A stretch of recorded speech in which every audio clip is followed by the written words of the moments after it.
What's going on, people? Hope you're all doing well. As per usual, welcome back to more esports talk. Hope you're all enjoying your day so far. Maybe a drink, a coffee, a water, something keeping you awake. But welcome back, guys, because it's breaking news time. Actually, news been around for quite some time, but finally commented on this morning by Valkyrae herself and the head of YouTube gaming, that being Fizz. We got a brand new #1 female streamer and content creator in the world right now, and it's not Pokimane. It's actually a little friendly competition between the two.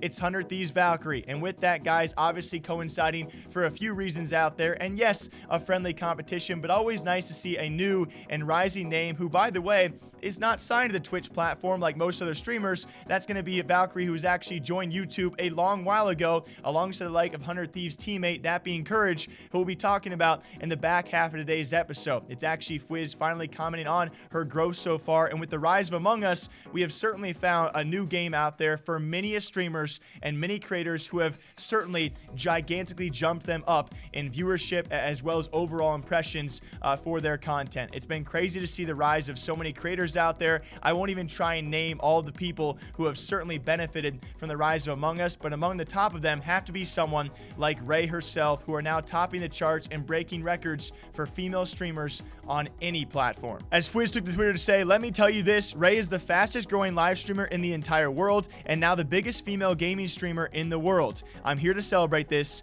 Keep it up, Rae." As Rae actually tweeted out some of her streaming stats, which show some insane growth over the past many months. Obviously, with the rise of Among Us, playing with more streamers, and also streaming more frequently overall, her growth on the YouTube platform is definitely being showcased, and it's been certainly a wild ride to watch. But it's been amazing to see the growth of all of these platforms. Of course, during pandemic, a lot of people home, global watch time probably up for all platforms out there, continuing to rise for YouTube as well, and with overall watch time being dominated by Twitch still in the market between Twitch and YouTube, and as well as Facebook. Twitch might dominate the watch time, but for #1 female streamer, that goes to YouTube and 100 Thieves content creator Valkyrae for the past quarter, which is very fun to see. 100 Thieves with another great content signing, and Fizz with a great prediction of what could be some of the top female talent we see for the progressive future. And also talking about a different teammate, that's going to be 100 Thieves Courage. He did come out this past week with a final reason as to why he did quit Fortnite. Now, I have told you guys many a times, I do believe Fortnite has a great future.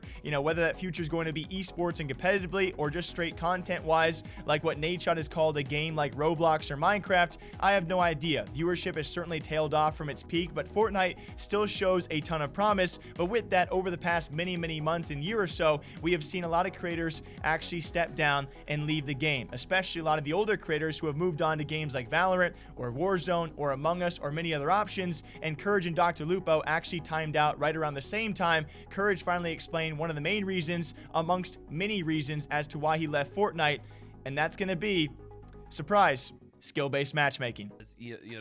I wanted to love Fortnite, but I wasn't able to, for the way the game played, for how the World Cup kind of changed, how the game went from casual to so competitive. Once it went from being a global phenomenon, it became obviously a much sweatier game. And then you add in things like skill-based matchmaking, which I think was one of the things that completely destroyed my love for the game. I think that it absolutely took away the ability to have as much fun as you once did streaming, where you could run around and barely even think and sit there and then focus on a fight and then get back to chatting. Now in these games, it's super sweaty. Every fight's a minute long. People are stream sniping, TTV in their name. It became more stressful than anything. So skill-based matchmaking was a huge factor of why I no longer play. I know they've made some adjustments to the game, but I just don't have the same connection as I do with Fortnite in Chapter 2 that I didn't see in Chapter 1. Another thing with skill-based matchmaking is that it drove a lot of the creators away, right? A lot of creators went away from the game.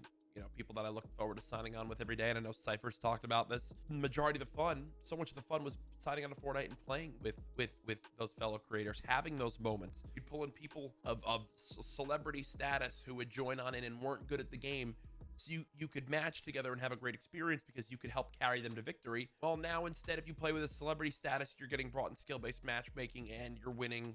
If you're even getting a win, you're lucky, and it's not as fun of a session. Nobody looks back on it as fondly.